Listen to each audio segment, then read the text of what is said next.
Taigi sveiki visi, prisijungę dar kartelį į artėjančio hackathono Hospiton Cancel Cancer pre-eventą, taip vadinama diskusija tema, kaip galėtume iš tikrųjų pašalinti vėžį arba kodėl šiame pasaulyje prevencija yra žymiai svarbesnis dalykas šiandieną negu pats gydymas. Šios diskusijos tikslas, be abejonės, visiems esminių įžvalgų, kuriant ir įgyvendinant inovatyves vėžio prevencijos sprendimų būdus, nuo duomenų kaip pavyzdys įgalinimo ar biotechnologinių sprendimų, ar iki paprasčiausių dalykų, tokių kaip komunikacijos strategijos, kurios įprastai mūsų paprastam gyvenime kartais neturi svarbesnę dedamąją. Tačiau tam, kad šios idėjos tikrai būtų įgyvendintos ir nupirktos kabutėse mūsų valdžios atstovų, reikia šio pokalbio ir jūsų ekspertinių įžvalgų. Šiandien turime ypatingus pašnekovus Antaną Montvilą iš Kauno klinikų ir Laurą Pikienę iš Lietuvos mokslo tarybos, kurie mūsų nuomonė yra pavyzdys, kaip lyderystė gali užtikrinti efektyvų egzistuojančių problemų sprendimą.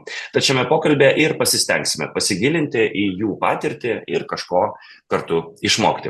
Na, o dabar trumpai apie patį hackathoną. Hospiton yra jau 6 kartą organizuojamas sveikatos srities hackathonas, skirtas spręsti realius sveikatos iššūkius. Šių metų tema – vėžio prevencijos programos, kaip ir minėjau. Tikime, kad jeigu pasimsime tinkamą kiekį duomenų, tai gali tapti kertiniu prevencijos sistemos elementu, padedančių laiku reaguoti į iššūkius ir įgalinti inovacijas sveikatos srityje. Na, o dabar, tam, kad mūsų pokalbis taptų kūnu, pradėkime galbūt ir pakalbėkime apie esminę problemą. Lietuvoje, kaip ir kitose Baltijos šalyse, mirtingumas nuo vėžio yra antroje vietoje. Mūsų šalyje kasmet diagnozuojama beveik 18 000 naujų vėžio atvejų ir su vėžio liga šalyje gyvena daugiau nei 100 000 žmonių. Atsižvelgus į šios skaičius, onkologinių ligų prevencija atrodytų yra vienas iš pagrindinių sveikatos apsaugos keliamų tikslų. O bet tačiau Europoje ir Lietuvoje mes gerokai mažiau skiriame išlaidų tam svarbiam dalykui vadinamam prevencijai. Jeigu Europos vidurkis yra 6%, mes šiandieną pagal mūsų randamus šaltinius esame gerokai mažiau net 3%. Tai apie tai galbūt ir norėčiau pasikalbėti su savo pašnekovais ir galbūt iš karto kreipsiuos į Antaną. Antanai, šiuo metu tik nedidelė dalis sveikatos biudžeto yra skiriama prevencijai, o likusi dalis gydymui, kaip ir paminėjau, su įvadiniais skaičiais. Kaip Jūs manote, kodėl mes esame šitoje situacijoje? Tai tikrai ačiū už tokį klausimą, kuris turbūt aktualus ne tik mūsų šalyje ir ne tik mūsų sveikatos sistemoje. Šita problema iš tikrųjų vis labiau diskutuojama ir tiek ir Europos, tiek globaliu mastu, nes vis labiau sprendimų priėmėjai ir sveikatos politikos formuotojai ima suprasti, jog taip, kaip mes dabar teikime paslaugas ir kaip jas finansuojame, nėra tvaru, kadangi populiacija ženkliai sensta, o dėl to, kaip ir jūs minėjote, daugėja pacientų, kurie yra poliligoti, turi daug ligų. Kitas dalykas, tos ligos nebėra taip, kaip anksčiau, sakykime, kad vėžys arba onkologinė liga būdavo toks kaip savotiškai mirties nuosprendis, visi bijodavo ir jas būdavo labai sunku pagydyti. Dabar iš esmės onkologinės ligos tampa lėtinėmis ligomis, su diagnozėmis pacientai gyvena tikrai ilgą laiko tarpą, o sistemos, kuriuose mes veikiame, aš mėgstu juokauti, dar yra pritaikytos 50-60 metų aktualijomis, kurios buvo visiškai orientuotos į paslaugų teikimą. Tas atsispindi ir finansavime, nes iš tikrųjų, jeigu jūs pažiūrėtumėte į sveikatos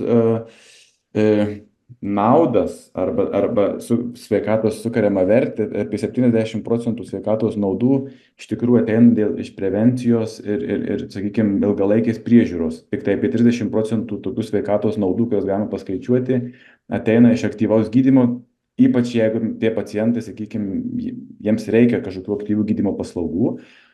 O finansavimo, kaip ir jūs ir minėjote, toks kaip ir išsivysčiusio pasaulio vidurkiai yra, kad prevencijai skiriam 5-6% nuo visų sveikatos išlaidų. Tai matydami, kokį santykį naudų galime gauti tomis prevencinėmis priemonėmis ir ką iš tikrųjų finansuojame, tai matome, kad pagal realijas ir dabartinę sistemą tai yra tikrai reikšmingi neatitikimai. Žinoma, turbūt pereiti visiškai taip staigiai sveikatos sektorių perorientuoti į prevenciją taptų sudėtinga, nes turime sukūrę, sakykime, sveikatos sistemą, kur yra grįsta tuo paslaugų teikimu pacientų gydymu, bet kas dar svarbu turbūt akcentuoti čia iš ekonominių tokių žinių, jog apie 10% populiacijos išnaudoja apie 60% sveikatos išlaidų. Tai reiškia, iš tikrųjų mes finansuodami aktyviai gydymą, kuris yra ir sveikatos sistema yra grįsta populiacinėmis įžvalgomis, bet neorientuota į kažkokią individualią prevenciją, iš tikrųjų daug pinigų nukreipiame galbūt į gydymą arba aktyvias intervencijos, kurios nebūtinai naudingos tai populiacijos daliai. Tai iš esmės, ką matom ir iš Skandinavijos šalių, toks yra Nordic Movement 2030, kuriame Skandinavijos šalys man bando šiaip ne taip pakeisti tą, sakykime, vidurkį ir suteikti tas galbūt aukščiausio lygio paslaugas 10% populiacijos, kuriai tikrai reikia, kai kitus bandyti, sakykime, kaip aš mėgstu vadinti, laikyti kuo toliau nuo ligoninių, nes paslaugas iš tikrųjų ir tą prevenciją galime teikti ir nebūtinai gydymo įstaigose, o dabar tiesiog, kadangi sistemos yra sukurtos aktyvaus gydymo ir paslaugų teikimo principų, iš esmės tai finansavimas, jeigu tu nori būti pelningas, sakykime, ir užtikrinti savo veiklas kaip gydymo įstaiga, pradedant nuo poliklinikų iki ligoninių, tu turi teikti daugiau paslaugų, neturime tokių, sakykime, skatinimo ir finansinių paskatų, sakykime, perkeisti savo sveikatos priežiūros modelius visiškai taip, kad būtume atsakingi už pacientų kažkokią išeitis, geresnę prevenciją, o tiesiog esame daugiau vertinami ir apdovanojami, sakykime, už gerą paslaugų teikimą. Tai natūralu, kad, sakykime, susidaro tokia situacija, jog tą turime tikrai šiek tiek neadekvatų finansavimą prevenciniam paslaugom, galbūt tikrai nemažą tikrai didelį progresą aktyviam gydymo ir naujų gydymo metodų atradimą ir pritaikymas. Tai tiesiog dėl šitų tendencijų, kad pats gydymas tampa gerokai kompleksiškesnis, brangesnis, matom, kad jeigu nepakeisim savo finansavimo šaltinių ir pačios sveikatos sistemos struktūros, atsiranda rizikos tiesiog šalims bankrutuoti, nes populiacija senės, atsirastų daugiau pacientų, kuriems reikia labai brangaus gydymo. Panašu, kad nebegalėsim užtikrinti tokio aukštesnio lygio paslaugų. Taip pat gerokai susiduriam su reikšmingais iššūkiais dėl gerokai mažėjančių sveikatos darbuotojų, lyginant su augančiu poreikiu. Tai čia tokia, aš nežinau, čia labai apėmiau plačiai, bet plačiai, pakankamai, gal netgi sakyčiau, liūdnai, bet pabandysime visi kartu, Antanai, ir dekonstruoti, kur čia. Bet tokio sistemoje mes veikiam, mano pareiga turbūt irgi supažindinti visus dalyvius, kurie pasirinks savo savaitgalį praleisti, bandant sukurti kažkokius inovatyvius sprendimus, kurie padėtų mums užtikrinti tą prevencinių paslaugų geresnį prieinamumą ir jų pritaikymą. Tai tiesiog galbūt norisi pasakyti, kad realiai apetitas tam yra didžiulis, poreikis realus yra didžiulis, tačiau kartu galbūt nuimti rožinius akinius, kad yra begalė pinigų ir visi laukia, nes tiesiog sistema yra taip suformuota, jog rasti vietos tam jūsų būtent į prevenciją orientuotam sprendimui gali būti šiek tiek sudėtingiau negu kažkokiam aktyvaus gydymo proceso gerinimui, nes tą patį, sakykime, aš kaip inovacijų tarnybai dažnai sulaukiu pasiūlymų ir matau sprendimų, kurie labai tiktų, sakykime, užtikrinant kažkokių prevencinių paslaugų teikimą arba, kaip ir sakau, tų pacientų net galbūt aktyvesnį gydymą namuose arba nukreipimą į kitas įstaigas, tačiau tą integruoti į paslaugų paketus, už kuriuos mes esame finansuojami, yra kol kas gerokai sudėtinga. Tai irgi, kai kursit savo sprendimus, pabandyti pagalvoti apie pacientų kelią, kaip ta sistema finansuojama ir kur tas mano įrankis galėtų, sakykime, rasti savo vietą. Ačiū labai, Antanui, už tikrai labai platų atsakymą į mano tokį pradinį klausimą. Pabandysime dekonstruoti. Laura, kreipiuosi į jūs. Na, Antanas daug ką palėtė. Teisingai, dažnas matyt su mumis sutiks, kad jeigu sistema veikia, tai tu neliesk jos. Teisingai veikia prieš 50 metų, tai veiks ir į ateitį, o bet tačiaugi gyvename naujais laikais. Gyvename laikais, kai ne tik, kad genų inžinerijoje yra daugybė proveržių. Apskritai pasidaryti DNR testą tapo neįtikėtinai pigu. Ir tai mes turime tokius duomenis, kur net gali jie mums padėti nuspėti viską į ateitį. Teisingai, mes galime pamatyti tam tikras rizikas. Aišku, aš čia galiu skambėti šiek tiek diletantiškai, bet vis dėlto man norisi jūsų paklausti, o kodėl, kai mes turime tiek galimybių, kai atsiveria tiek naujų sprendimų, prevencija vis dar laikoma tokia kaip ir išlaidų eilutė, o ne pakankamai svarbi ilgalaikė investicija į visuomenės sveikatą. Kaip jūs manote, kas lemia šį požiūrį? Nenoras nieko keisti ar problemos komplikuotumas ir lyderystės trūkumas? Ačiū už tokį klausimą, sakyčiau, pakankamai sudėtingas klausimas, atsakyti galbūt būtų man.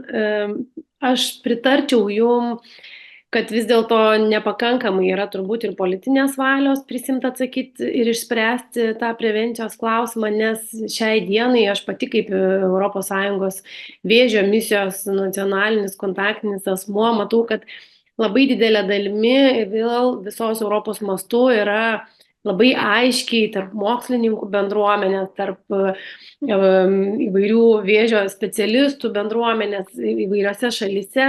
Visi labai aiškiai pabrėžia, kad vis dėlto prevencija tai yra vienas iš ekonomiškai naudingiausių kiekvienai valstybei būdų, pirminių būdų kovai su vėžiu. Ir iš tikrųjų tikrai šalis nepadaro visko, ką galėtų padaryti. Aišku, yra ko mums mokytis iš kitų šalių, kuriuose, tarkim, ir prevencinės programos jų vykdomos žymiai ilgiau. Bet tačiau tose šalyse lygiai taip pat atsiranda iššūkių susijusių su tų programų įgyvendinimu.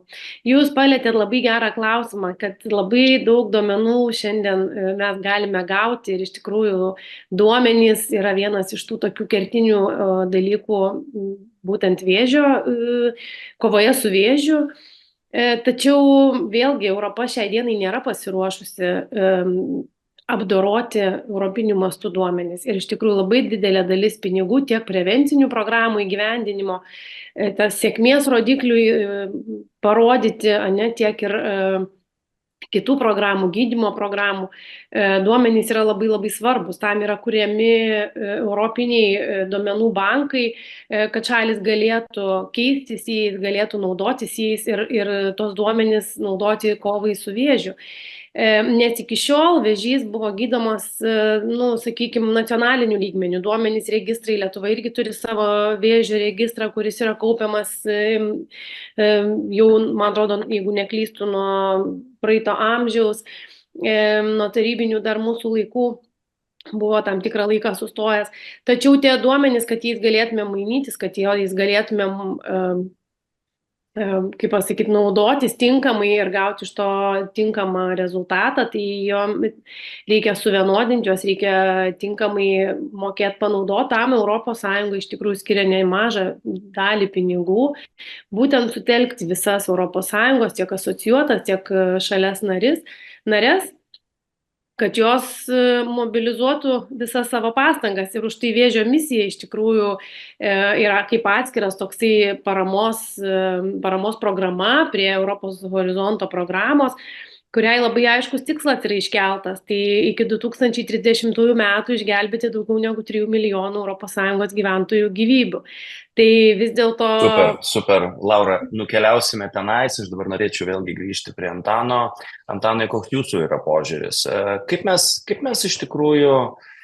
Kokius argumentus mes galėtume panaudoti politikos formuotojams ar visuomeniai, kad jinai pakeistų požiūrį? Politikos formuotojams, kad jie suprastų, kad tai turi labai didelę kainą, tai ko mes nepadarome, o visuomeniai suteikti svertų galbūt spausti mūsų politikos formuotojus, kad prevencija būtų investicija į mūsų sveikatą. Nes lyg ir iš Lauros irgi girdime, duomenų mes turime, pavyzdžių europinių mes turime, gydyti yra brangu ir pats paminėjote, kad brangsta teisingai, na ir visuomenė sensta. Nu, visi mato visas problematikas. O mes vis tiek atrodo, kilo mintis, o galbūt mums čia reikia tiesiog labai didelio žemėlapio, kuriame mes matytume visą didelį procesą ir matytume netobulumus, kakliukus ir visą kitą. Ir tada galėtume taip vizualizuoti, parodyti, kad gerbėmieji, tai pasižiūrėkime į realią situaciją. Taigi viskas aišku, ką čia reikia padaryti. Taip, per vieną dieną nepadarysim, bet pradėkime pirmosius žingsnius. Kokios būtų jūsų mintis? Mano mintys tokios, kad ta nemaloni tiesa yra, kad didžioji dalis sveikatos politikos formuotojų tą žino. Ir ne tik Lietuvoje ir tiek Europoje, bet tą padaryti ir kaip pakeisti tą visuomenės požiūrį ir patys sveikatos sistemos. Jūs labai panaudojat idealų terminą sveikata kaip investicija. Nes dabar mes į sveikatą žiūrim kaip į išlaidas. Mes žiūrim į išlaidas, žiūrim, kiek išleidžiam, kaip suvaldytas išlaidas, nes jos nuolat didėja, pacientai sensta. Tai jeigu mes su tokiu principu žiūrim kaip į sveikatos priežiūrą kaip išlaidas, tada, natūralu, kad tu bandai optimizuoti ir toj sistemoje, kurioje tu veiki, tu negali biškai išeiti iš tradicinių rėmų. Bet jeigu tu pažiūri sveikatos priežiūrą, pakeiti požiūrį į tai kaip investiciją, tada tu pradedi skaičiuoti kitaip, kaip aš galiu sutaupyti, kam galbūt nereikia tų rezultatų, tai būtent ne tų rezultatų, bet kam galbūt reikia kitokių priežiūros formų. Mes šiandien bandome personalizuotą gydymą ir mediciną paliesti, ar kažkas čia yra plačiau? Iš esmės tai gali būti personalizuotas gydymas, tai čia, sakykime, vėlgi yra gydymo elementas, bet kur sakykime, progresyviausi mąstytojai ir sveikatos ekonomistai ir taip toliau, ir politikai pradeda kalbėti apie personalizuotą prevenciją, kad sugebėjimą, sakykime, duomenis, ką mes turbūt galėsime per ateinančius Verso Lauros minimų įrankių pagalba, jeigu tikrai pajėgsime tikrai tvarkingai, sakykime, tą ateinantį finansavimą panaudoti, kad sutvarkytume tos duomenis ir vėlgi čia turbūt dažnai būna mitas, kad mes duomenis turim, jų kokybė yra kitas klausimas. Ir kokybė yra ne tik mūsų problema, kokybė yra visos Europos problema. Ir sakykime, jų nevienodumai, galimybės pasidalinti, tai čia, sakykime, jau atskira tema ir čia galima pakalbėti būtų atskira paskaita apie standartų, sakykime, laikymas ir taip toliau. Bet grįžtant prie to sveikata kaip investicija, tam reikalinga pakeisti, kaip mes finansuojam, kaip organizuojam sveikatos priežiūros sektorių. Tai yra ne šiaip kažkokia maža reforma, čia yra transformacinis reikalas, kurį padaryti per 4 metus, žinant politinį kontekstą, kad pasikeičia ir ciklus politinis ciklai, nes vėl pasikeis kita, čia turi būti kažkoks nacionalinis susitarimas, kuris, sakykime, partijos įsipareigoja, kad per ateinančius 10-15 metų jau pakeičia, kaip finansuoja paslaugas. Turbūt neišvengiamai prie to prieisim, bet man tik tai baisu, kad dažniausiai kaip tokie pokyčiai vyksta, kai vyksta kažkokios didelės krizės, tikrai jau labai matomos problemos. Tai čia, sakykime, šitas reikalas, o iš visuomenės, aš manau, kad tai labai susijęs su pačios visuomenės branda ir sveikatos raštingumu. Ta, sakykime, tos judėjimai, kur, kaip ir anksčiau mano minėtas Skandinavijos šalyse, tas Nordic Movement, šalys, kurios šiek tiek turi daugiau supratimo ir tarp visuomenės, jos turbūt priimtų labiau tokią, sakykime, radikalią idėją, kad pakeičiam sveikatos priežiūrą ir nesifokusuojam į tai, kad aš negaliu prieiti prie gydytojo dabar, nes eilės, o apie tai, kad galbūt tau net nereikia pas tą gydytoją eiti, bet tau reikalingos kažkokios kitos priežiūros. Tai čia vėlgi sveikatos raštingumas ir pačios visuomenės švietimas, manau, ir tada iš to kiltų poreikis, sakykime, nebesitaiksyti galbūt su tais kažkokiais dabartiniais sveikatos teikimo būdais, nes tik per spaudimą ne tik iš mūsų kaip specialistų, sakykime, tas sveikatą formuojama, bet kartu ir visuomenės požiūris bandoma atliepti. Tai aš manau, čia galbūt tokia, ne tai, kad kažkoks konkretus atsakymas, bet tiesiog toks jau kaip ir judėjimas ir pačio mąstymo ir požiūrio keitimas. Be abejonės, absoliučiai sutinku ir labai norėčiau jūsų paprašyti nebespausti specialistų, nes man atrodo, kad jau ko spaudimo, tai pas juos tikrai pakanka. O štai galima paieškoti aplink mus ir aplink sveikatos sektorių esančių žmonių, kuriem rūpi ir kurie šiandieną turi ir laiko, ir galimybių. Ir labai džiaugiamės. Aš manau, kad mes nemažai jų ir prisikviesime į mūsų hackatoną. Problematika kaip ir aiški, be abejonės nesame, mes kaip sakoma, vieni šiame laivelyje ir matyti yra ir daugybė skirtingų vakarų šalių pavyzdžių. Ir čia, Laura, kadangi esate šios misijos Vėžys programos atstovė, ar turime Europoje siektinų tokių kaip gerų, kaip čia vadinam, keistadžių, kurie buvo gali būti pateikti kaip pralaužę užkerpėjusią sistemą ir štai susibūrė komanda, buvo šiokia tokia lyderystė. Gerai, tai nėra galtinai išspręstas klausimas, bet tai yra puikus pavyzdys, kaip tai gali būti padaryta arba kaip tai buvo padaryta ir šiandieną kuo daugiau žmonių apie tai sužinotų ir galėtume pabandyti pritaikyti, bent jau, pavyzdžiui, net mąstymo būdą, kuris buvo ten pritaikytas. Ar turite ko pasidalinti? Taip, tikrai yra tokių pavyzdžių. Nenorėčiau išskirti galbūt atskirų šalių, kad irgi nesudaryti tam tikrų iš karto nuomonių, bet iš tikrųjų Europoje yra tikrai pavyzdžių, kurie, tarkim, pažengę yra toliau negu mes, Lietuva, tiek prevencijos programų įgyvendinime. Tačiau tai irgi tas, kaip jūs sakote, sėkmės faktorius priklauso nuo labai labai daug dalykų. Ir labai dažnai yra lyginama tas perėmimas gerosios patirties iš tų šalių, kuriuose pasisekė, kad, tarkim, Švedijoje vyko irgi plaučių vėžio prevencinės programos įgyvendinimas prieš daug metų, labai labai sėkmingas, siuntinėjo visi laiškus ir visi švedai gavę laišką, kad jie kviečiami į prevencinę programą, jie nuėjo ir iš tikrųjų Lenkų atstovai pasiėmė šitą modelį, pabandė padaryti Lenkijoje tokią pačią prevencinę programą su laiškais kviesti. Ir jie sako, mes nusivylėm, atėjo 10% žmonių, nes tiesiog laiškai nebuvo ta priemonė. Bet tai gal čia yra common sense, po 10-mečio mes visi naudojame SMS-us, mobiliuosius telefonus, e-mailus ir galų galės socialinėme, tai gal čia adaptuoti reikėjo? Tai aš ką noriu pasakyti, nereikia labai žiūrėti į tai, kai buvo kitoje šalyje. Esmė yra ta, mano nuomonė, vienas dalykas, tai yra pastangų suvienijimas, tai reiškia, kad turim suvienyti pastangas, nustot konkuruoti tarp Vilniaus, Kauno, Klaipėdos regiono, kaimo ir taip toliau.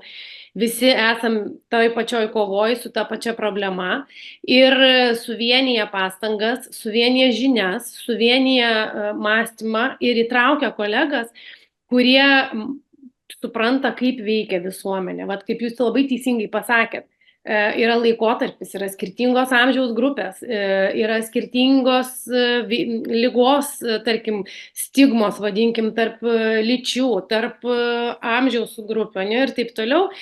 Tai į tą reikia labai labai atsižvelgti. Į tai labai labai atsižvelgia ir Europos komisija ir visas priemonės dabar įtraukia į visus projektus praktiškai privalomai turi būti įtraukti socialinių humanitarinių mokslų ekspertai.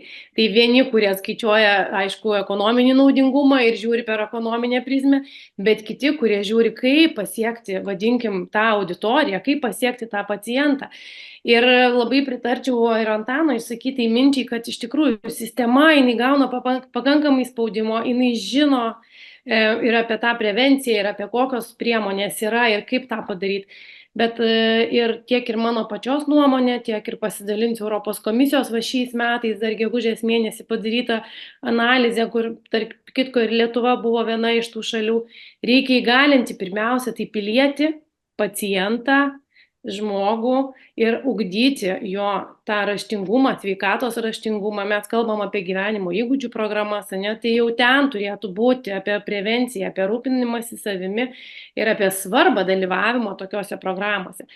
Ir mano minėta analizė būtent yra atlikta 24 metų gegužės mėnesį, tai būtent vėžio prevencijos, ankstyvos diagnostikos ir skryningo analizė iš Europos piliečio perspektyvos ir poreikių, ir patirčių, ir Lietuva buvo tarp kelių nedidelio skaičiaus šalių, Bulgarijos, Čekijos, Suomijos, Prancūzijos ir Maltos, viena iš šalių, kuriuose buvo tirtas būtent požiūris pacientų jau sergančių vėžių, kaip jiem atrodo ta veikia prevencinės tos programos.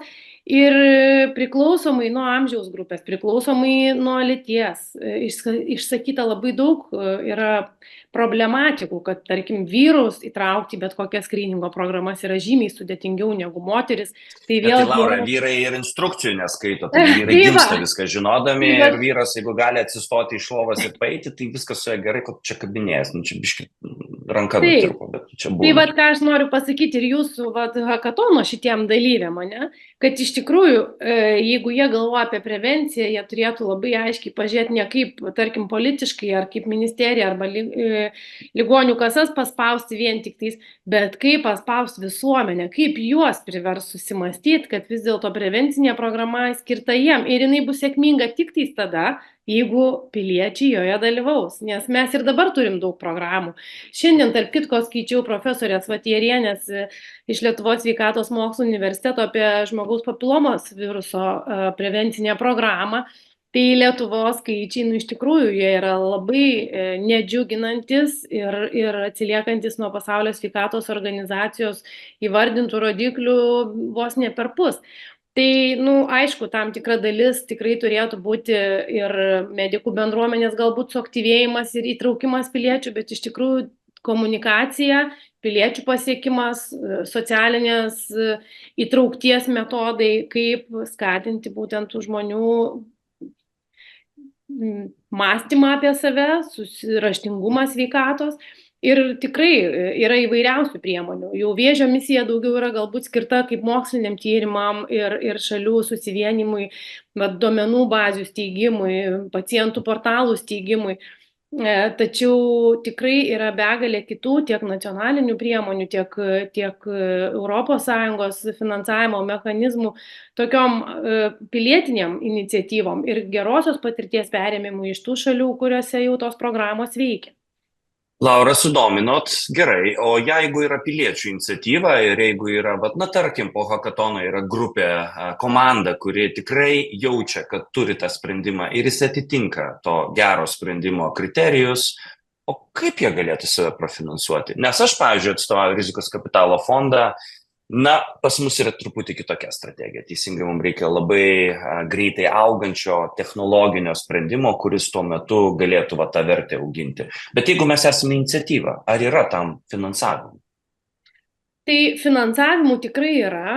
Aš pati iš savo asmeninės ilgos projektų įgyvendinimo patirties žinau, yra įvairiausi ir Norvegijos finansavimo programos. Čia Norway Grants, ne? Šiaurės ministrų tarybos. Taip, ir Šiaurės ministrų tarybos. Yra tam tikri ir kiti, vėlgi labai priklauso, kas tai turėtų būti, jeigu tai yra kažkoksai universiteto studentų, tarkim, kūriamas modelis ar kažkas, tai galima naudotis ten ir duomenų surinkimu arba kažkokių komandos suradimu, tarkim, kitose šalyse. Tai įvairių tų metodų. Labai priklauso, ko iš tikrųjų reikia. Ar tikrai reikia tik tais, kaip aš sakau, gauti pinigų už tai, kas jau sugalvota, ar iš tikrųjų pasisemti idėjų tam, kad tas sukurtas produktas dar būtų sėkmingas. Tai labai daug, sakau, negaliu dabar konkrečiai pareklamuoti nei vieno, nes... Suprantama. Esu kaip vėžio misijos atstovė, bet tikrai yra tų priemonių, yra ir Lietuvos mokslo taryba, tarp kitko, skelbia konkursus įvairiem ten ir doktorantų, tarkim, veiklom, rezultatų viešinimų ir taip toliau. Tai čia reikia labai sekti visą tą projektinį foną ir žiūrėti, iš kur tu finansavimo gauti. Tai jau čia atskiras klausimas, kuris labai susijęs su specifika. O galų gale visuomet galima atsidaryti ChatGPT ir paklausti, ne? Turiu tokią idėją, kur man Lietuvos Respublikoje gauti tam finansavimą. Antanai, mačiau, norėjai pridėti. Aš norėjau pridėti prie jum galva ir fondam. Yra Švedijoje, pavyzdžiui, pavyzdys kaip draudimo įmonė. Ir lygtais, man atrodo, fondas ir savivaldybė Stokholmo padarė susitarimą, kad išleido sveikatos bondus, tai obligacijas. Kad yra susitarta, kad įmonės, privatus kapitalas susitarė, kad sumažins tam tikrą diabetų sergančių pacientų tam tikrus rodiklius ir jeigu pasiektas tam tikras rezultatas, iš anksto sutartas, sakykime, kapitalo grąža, kad ten bus kažkiek procentų, sakykime, susitari, kad Bus sutaupyta ant draudimo išmokų teisingai. Realiai valstybė jau sutaupys ilguoju periodu, bet susitarimas, pavyzdžiui, su savivaldybė galėtų būti, kad žiūrėkit, mes įtrauksim jūsų žmonių daugiau į prevencinės programas, taip toliau, ir tada, sakykime, susitarė, kad išleidai 1 milijoną, bet jeigu pasiekė rezultatus, gausi 1,5, ne? Bet tada viskas padaroma, sakykime, tokiom lėšom, tai čia reikia gal ne hekatono dalyviam galbūt finansavimas, bet biški ir patiems kapitalo fondams, kad tai nesusifokusuoti vien tik į tuos stebuklingus kažkokius sprendimus, kur pakeis visą pasaulį, bet gal yra, aišku, jūsų biški kitas fokusas ir kitų grąžų reikia, bet privačiam kapitalui irgi šiek tiek yra vietų, kur galima... Tai be abejonės yra investuotojas investuotojai nelygu. Aš dažniausiai, kai kalbuosi su startuoliais, dažnai mėgstu priminti, kad jeigu esate buvę zoologijos sode, tai ten yra daug gyvūnų, sakau, tai yra ir daug investuotojų. Investuotojas investuotojai nelygus. Mūsų atveju mes esame tiesiog labai ankstyvos stadijos rizikos kapitalo fondas investuojantis į mokslinį inžinerinį potencialą. Bet net ir mes turime savitas taisyklės, ko mes tenais tikėtumėmės. Bet kolegos, keliaujame į mūsų pokalbio pabaigą. Koks man susidarė įspūdis, tai kad politiką palikim politikam, prevencija egzistuoja, jinai yra, bet problema yra visai kitur. Problema yra tame, kad visuomenė apie tai arba nežino, arba nenori žinoti. Ar aš neteisingai supratau? Galbūt hakatono dalyviai turėtų nukreipti savo dėmesį ir pajėgas į tai. Na, jeigu tu geruoji, čia kabutės sakysiu, jeigu tu geruoji, manęs negirdi, tai mes pradėsime tave šiurpinti. Na ir šiandienągi turime dirbtinį intelektą, teisingai, kuris puikiai gali individualizuoti grasinančius laiškus. Ar tai galėtų būti sprendimas, kuris turėtų būti sukurtas, Antanai? Na, bet tiesiog pradėkime siųsti nuotraukas, parodykime, kuo tai baigėsi, parodykime, kokie lygio sąskaitos yra. Gal tai paskatins žmogų ateiti ir sudalyvauti prevencijos programoje. Aš tikrai linkęs pritart prie jūsų įžvalgas, nes kad ir Lietuvos statistiką jūs pažiūrėtumėte, kad bendrai, nes mes turim, ką svarbu paminėti, mes turim prevencinės programas tam tikrų ligų, bet jų, sakykime, žmonių įsitraukimas yra geriausiu atveju iki 50-60%, o kitos yra dar ir mažiau, ką minėjau. Ir kai Laura kalbėjo, man tikrai kilo tokių daug minčių, kad dažnai tuose, sakykime, ir hekatonuose, ir visur, ir su startuoliais, kai bendrauju, visi nori gvieštis į patį sudėtingiausią gydymą, į pačią svarbiausią kažkokią gydymo kelionės dalį, nes ten atrodo labiausiai seksy. Bet iš esmės, pačiam teko mokytis sveikatos ekonomikos mokslus užsienį ir tikrai daug dėmesio pradedama skirti elgesio, behavior science, elgesio mokslams. Ir čia su prevencija tai turbūt būtų nerti dirvonai, kur galima būtų, sakykime, kitų specialybių žmonėms įsitraukti, nes neturim tikrai daug sveikatos to elgesio ekonomikos išmanytojų, manau, kad praktiškai išvis nėra, nes dabar atsiranda tokių, sakykime, padalinių jau pažangesnių šalių ir ministerijose, kurios tiesiog formuoja visą, jeigu vyksta kažkokia politikos formavimas arba nauja intervencija, labai stipriai galvojame, kaip pakeisti žmonių elgesį, kokius principus pritaikyti. Tai mano galva, sakykime, hekatono ir būtų esmė pritaikyti to kito skirtingo išsilavinimo požiūrio žmonių, kaip ir jūs jau čia dabar įvardinot, kaip susisiekti su tai žmonėm, kaip jiem priminti, kaip su jais bendrauti, kiek yra įrankių. Tai tikrai būtų šita svarbi dalis. Antras dalykas, kad mes turime ir tuos koordinacinius centrus, pavyzdžiui, mūsų ligoninė yra koordinacinis centras prevencinių programų, realiai 2/3 Lietuvos. Ir mes siunčiam tos priminimus, kviečiam tos žmonės, tai jeigu bus kažkokių sprendimų, kurie iš esmės tikrai padėtų tos žmonės pasiekti, tai vietos tą išsibandyti tai tikrai yra. Tai tikrai gal paskatinčiau irgi tikrai pagalvoti iš esmės, kaip įtraukti visuomenę, nes mes kartais užkrauname, sakykime, sveikatos sektoriui labai daug atsakomybių, tada taip patys ir gydytojai prisiima labai daug atsakomybės asmeninės, kodėl jie neina, kas tai žmonėm negerai, tada paskui toks ir nusivylimas, sakykime, tom programom, tada toks skepticizmas, o iš esmės turbūt priežastys jos yra visai kitur, nes kaip ir čia aptarėm, galbūt tos programų, sakykime, komunikaciniai šaltiniai pasirinkti jau nuo pats pradžios, kai jau buvo formuojamos programos prieš daug metų ir nepakeistos, sakykime, ir netitinka realijų. Tai va šita tikrai tema, manau, būtų verta stipriai apsvarstyti ir hekatono metu. Super, Laura, iš jūsų perspektyvos, Antanas gerai paminėjo, nereikia iš karto griebti didelės problemos, kartais viskas yra žymiai paprasčiau ir net jeigu problema yra labai didelė, mes galime pradėti mažais etapais daryti. Iš to, ką matote pati, kur rekomenduotumėte hakatono dalyviam atkreipti dėmesį ir kur padaryti sprendimą, kuris galėtų pradėti veikti jau net ir rytoj. Arba galiu perfrazuoti klausimą, kokio lygio turėtų būti sukurtas sprendimas, kad, pavyzdžiui, susidomėtų LMT arba jūsų programos formate kažkur jie galėtų įsintegruoti. Kokios pagalbos jums reikia?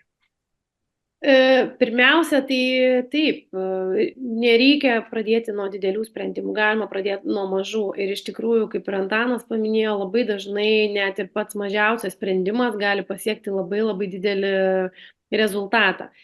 Aš tai visiems hakatono dalyviam pirmiausiai ką palinkėčiau, tai negalvoti tik tais iš savo perspektyvos. Vienas dalykas, reikia tikrai labai didelio bendradarbiavimo su mokslo bendruomenė, su klinikiniais centrais, su ligoninėm tom pačiom. Labai daug reikėtų investuoti į žinias, kas jau yra sukurta Europos mastu, nes iš tikrųjų visko yra labai daug ir tas žinių perteklius labai apsunkina šiai dienai mus. Bet kas liečia sprendimus visai Europai, tai vėlgi reikia žinoti, kad mes tikrai esam ta šalis, kuri gali kurti tuos sprendimus.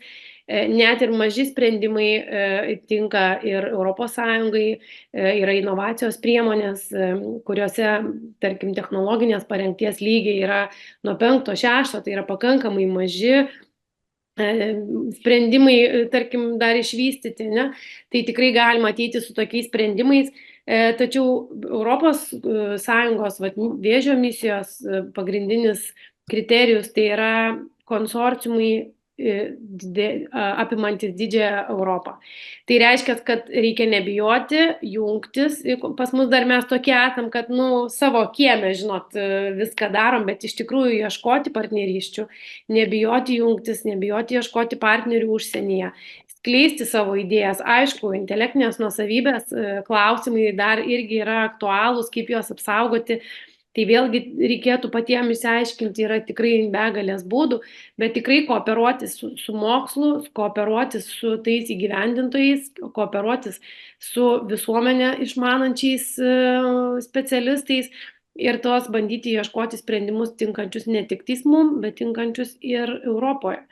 Tai toks būtų turbūt sėkmės receptas, kas liečia ES fondus. O patirtį perimti tikrai yra iš ko, vėlgi čia labai priklauso nuo kuriamo produkto, nuo kokiai populiacijai jisai skirtas, tikrai yra iš ko pasimokyti, iš ko perimti tą gerąją patirtį.